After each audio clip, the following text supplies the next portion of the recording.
प्रारब्ध के सभी दर्शकों को मेरा नमस्कार। मेरा नाम है संदीप आर के सिंह।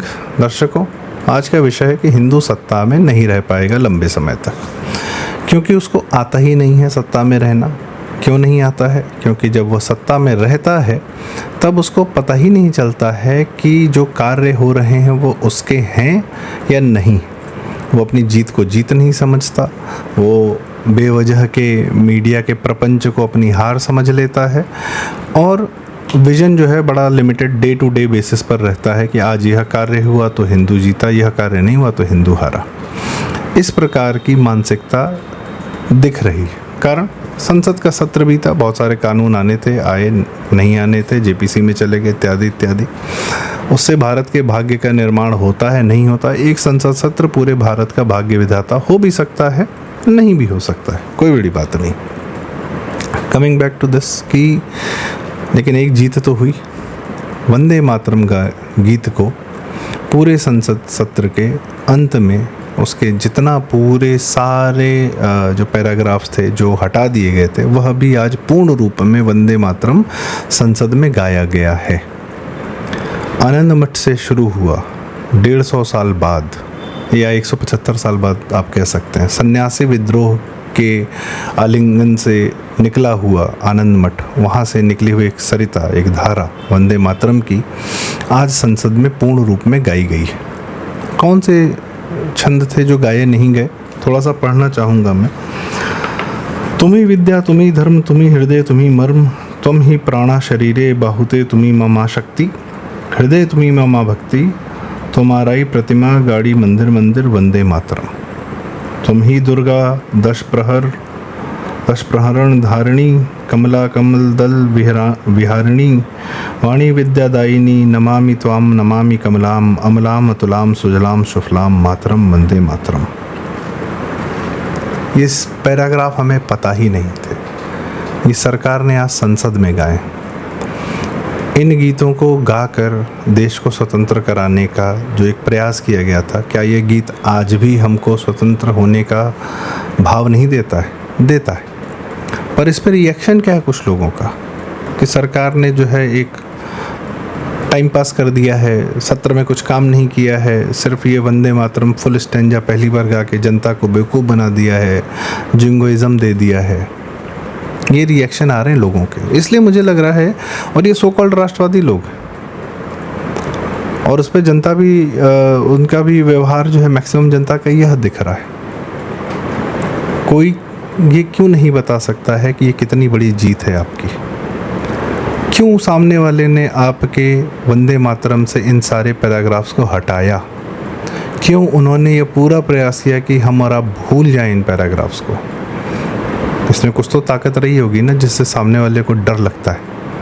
आज आपने सामने वाले का डर हटाकर उसकी छाती पर ये वंदे मातरम का पूर्ण झंडा गाड़ दिया, लेकिन यह जीत नहीं है, यह तो बेवकूफ़ बनाया जा रहा है। सत्र में क्या होना था? FCRA आना था।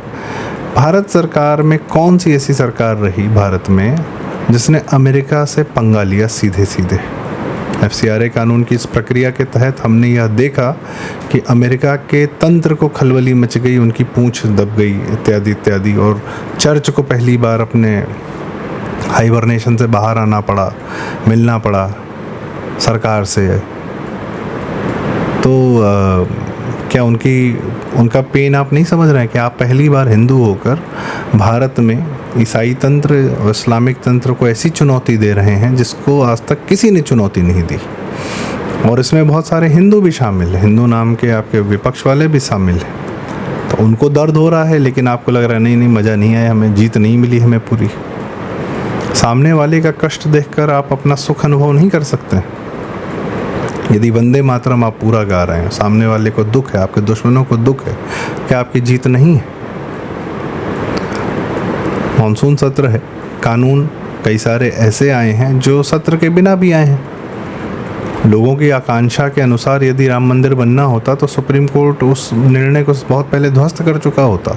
जब लोगों की इच्छा आकांक्षा के अनुरूप जो है वो कह रहे थे कि ऑर्डिनेंस ले आओ बना दो, ऑर्डिनेंस ले आओ बना दो, पर राम मंदिर बन गया, न्यास बन गया और सुप्रीम कोर्ट से भी आपको पूरी तरीके से फैसला मिला।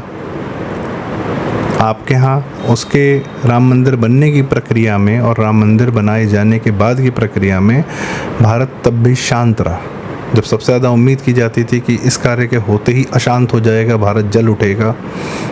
और जल उठेगा तो किसको तकलीफ़ होगी?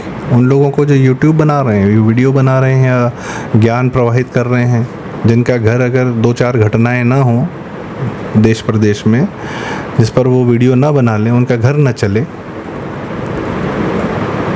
तो उनके ज्ञान के अनुसार जो है सारे कार्य हो जाने चाहिए। जिनको FCRA के बारे में पता नहीं था 2 साल पहले कि चर्च ने और मस्जिदों ने कितनी ज़मीनें भारत की कब्ज़ा कर रखी हैं, जिनको उसका अंदाज़ा नहीं था, जो कह रहे हैं कानून क्यों नहीं पास हुआ।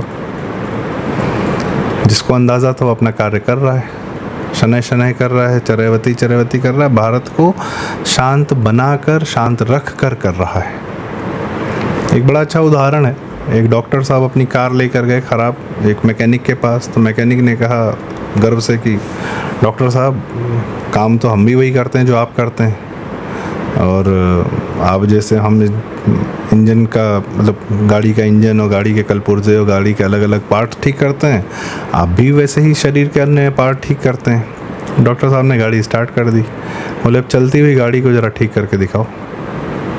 तो डॉक्टर साहब जो है शरीर जिंदा रख कर शरीर को ठीक करने का प्रयास करते हैं, मार कर नहीं, बंद करके नहीं, और रीस्टार्ट का तो कोई ऑप्शन होता नहीं शरीर में। तो भारत भी एक चलायमान शरीर है, प्राण है, जिसको चलते रहने के लिए उसका शांत रहना, स्थिर रहना बहुत आवश्यक है। कितने दिन हुए? 12 साल हुए। लोग कहते हैं 12 साल में क्या हुआ है? आप पलट के देखिए तो सही 12 साल में क्या नहीं हुआ है, क्या क्या हुआ है। जो ट्रैक रिकॉर्ड है, जो प्रत्यक्ष प्रमाण है, भाई हिंदुओं में मैंने एक प्रतिष्ठित सर हैं, उन्हीं से यह सीखा कि प्रत्यक्ष प्रमाण माना जाता है हिंदुओं में। तो हमें क्या दिख नहीं रहा है जो प्रत्यक्ष है वो कितना बड़ा प्रमाण है? और उस पर ये कह देना, ये मेरी पीड़ा है, दर्द है कि वंदे मातरम का जो पूरा गाया जाना जो है सरकार ने बेवकूफ़ बना दिया। ये किस प्रकार की कुंठा है जो घर के अंदर बैठे रहने से, जो लोग महीने में 2 दिन भी बाहर नहीं निकलते हैं, न जीवन देखते हैं न किसी और को देखेंगे, घर में बैठ के 4 वीडियो बनाने, न देश की गति देख रहे हैं, न उसकी प्रगति देख रहे हैं, अपनी आंखों से नहीं देख रहे, अनुभव नहीं कर रहे। कहीं से पैसे मिल जाते हैं तो किसी फैक्ट्री में जाके वीडियो बन जाता है, तो कुछ कार्य हो रहा है। अब उसमें भी ये तकलीफ़ है कि अरे यार उसमें व्यूज़ नहीं आए तो हम क्यों ही दिखाएं कि भारत में क्या प्रगति हो रही, क्या अच्छा हो रहा है, क्योंकि ज़्यादा व्यूज़ मतलब ज़्यादा पैसा है, जो भी है इसका मंतव्य है, जो भी है, एजेंडाबाजी में ज़्यादा पैसा आता है तो जनता ज़्यादा समझती है, देखती है, रिएक्ट करती है। तो हर बात पे, हर कार्य पर कह दो कि कुछ नहीं हुआ, बेवकूफ़ बनाया जा रहा है। यहाँ तक कह दिया गया कि योगी जी का जो नारा है, बटोगे तो कटोगे, वह भी चूरन है जो जनता को, हिंदू जनता को दे दिया गया है। यह कहने वाले, इसको चूरन बताने वाले, इस अद्भुत बात को, इस अद्भुत शक्ति को, जो यह नारा था जिसने भारत के सारे हिंदुओं को महाराष्ट्र में, हरियाणा में एकत्रित किया, बंगाल में, सब जगह किया, इसको चूरन बताने वाले विपक्षी नहीं थे, मुसलमान नहीं थे, राहुल गांधी जैसे, केजरीवाल जैसे लोग घटिया लोग नहीं थे, सो कॉल्ड राष्ट्रवादी थे। हिंदुओं में भेद पैदा करने के लिए विशुद्ध एजेंडाबाजी चल रही है। तो इसलिए लग रहा है कि अपनी जीत को आप जीत ना समझते हैं, ना किसी और को समझने देना चाहते हैं, फिर आप ये कहते हैं कि बेवकूफ़ बनाया जा रहा है। एक मानसून सत्र, भाई आज यह सरकार है तो पूरे देश की निगाहें संसद की कार्य प्रणाली पर हैं। कांग्रेस सरकार में क्या होता था, कौन क्या बोलता था, क्या करके निकल जाता था, कौन सा कानून आता था, कौन सा कानून नहीं आता था, किसी को हवा भी होती थी। कम्युनल वायलेंस बिल लाई सोनिया गांधी सरकार 2013 में, भाजपा ने विरोध किया तो बिल पास नहीं हुआ। नंबर से सोनिया गांधी के पास करा लेती। किसी को अंदाज़ा भी था उस समय जब 2013 में संसद में यह कानून पास कराए जाने का, बिल लाए जाने का पूरी प्रक्रिया चल रही थी। कहेंगे यही सब तो सोनिया गांधी कर रही थी तो हटा दिया उसको, तो ठीक है ना, हटा कर, और यही सब उसका बेटा आएगा करेगा, तो इसीलिए उसको दूर रखना है सत्ता से। और सत्ता कोई वैक्यूम में तो चलेगी नहीं। अयोध्या से राम जी चले गए थे तब भी एक खड़ाऊ थी ना उस सिंहासन पर, उस सिंहासन पर किसी न किसी को तो रहना ही पड़ेगा, भले ही वो खड़ाऊ हो और खड़ाऊ को रिप्रेजेंट करने वाले भरत हो, किसी न किसी को तो रहना पड़ेगा। देश बिना व्यवस्था के नहीं चलता, व्यवस्था बिना नेतृत्व के नहीं चलता है, और नेतृत्व किसका होता है वह देश की प्रगति, गति, दिशा, दशा सब तय कर देता है, और न सिर्फ देश की, पूरी सभ्यता की। आज ज़ेलेंस्की ने जो यूक्रेन के साथ किया है, यूक्रेन को कितने साल लगेंगे वापस खड़ा होने में, जीवन व्यवस्थित होने में। बड़ा आसान है कि इनको जेल भेज दो, उनको जेल भेज दो। किसको भेज दें जेल? केजरीवाल को? सुप्रीम कोर्ट छोड़ देती है। राहुल गांधी का मैटर जो है नेशनल हेराल्ड वाला चल रहा है 12 साल से, हाई कोर्ट को समय है उस पर कुछ करने का। यहाँ तक कि आप मीडिया भी जाकर रिपोर्ट नहीं कर सकती है कि वहाँ क्या हो रहा है इसमें, क्योंकि अभिषेक मनु सिंह भी दिल्ली हाई कोर्ट से ये ऑर्डर ले आए हैं कि इस केस की रिपोर्टिंग नहीं होगी मीडिया में। जनता को पता ही वो गया ये किसने किया, ये केंद्र सरकार ने किया है या राहुल गांधी या तंत्र ने किया है, और जुडिशरी ने किया है। जुडिशरी का क्या करें? ध्वस्त कर दें, भगा दें, ख़त्म कर दें? कैसे कर दें? सुप्रीम कोर्ट में बम लगा दें, फोड़ दें? क्या करें? क्या करें? क्या है समाधान बताइए? जो प्रधानमंत्री मोदी जी ने कुछ दिन पहले कहा कि जीवन में ऐसी परीक्षाएं भी होती हैं जिनमें यही नहीं पता चलता कि सवाल क्या है, तो सवाल भी ढूंढना पड़ता है और जवाब भी ढूंढना पड़ता है। तो भारत ऐसे ही कन्फ्यूजन से जूझ रहा है, निकल रहा है, बाहर निकल रहा है। अभी भी हमारा स्वतंत्रता संग्राम चल रहा है। भारत देश का स्वतंत्रता मिल गई होगी 1947 में, हिंदू सभ्यता को भी स्वतंत्रता नहीं मिली, उसका संघर्ष चल रहा है। हर प्रदेश में कोई ना कोई लड़ रहा है।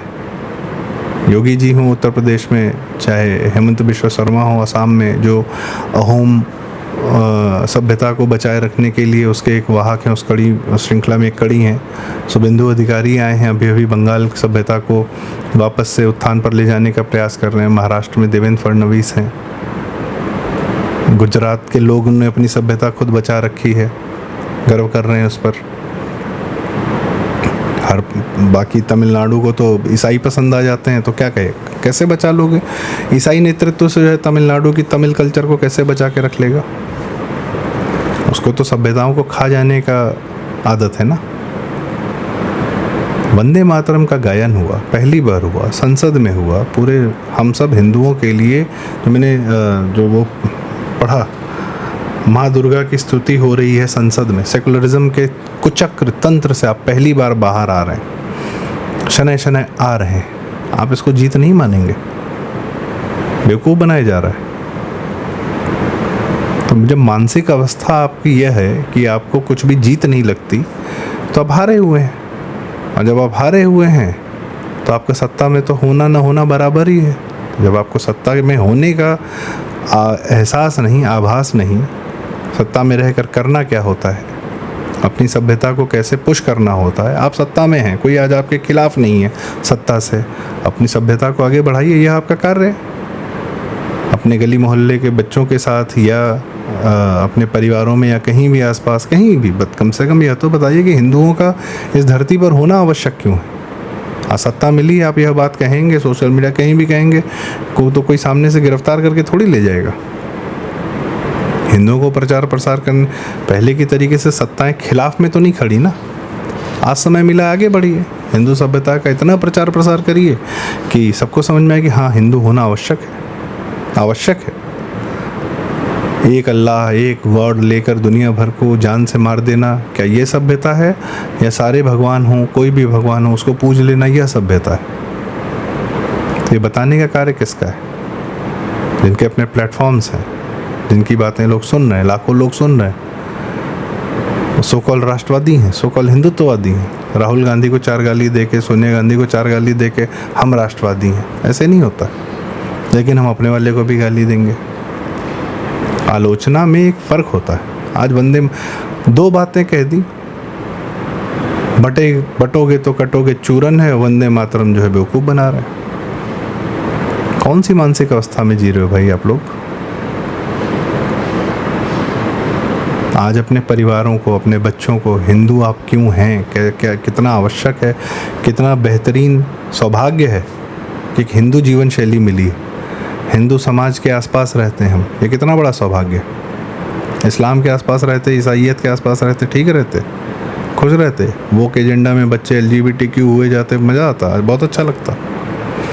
कहीं ना कहीं किसी न किसी से संघर्षरत रहते, किसी देश पर बम गिरा रहे होते, कहीं किसी को मार रहे होते। ऐसे ही जीना है था क्या? चैन का जीवन मिला है, अच्छा नहीं लग रहा है? कालिदास की संतानें हो गए हैं क्या हम लोग? जिस डाल पे बैठे हैं उसी को काटेंगे।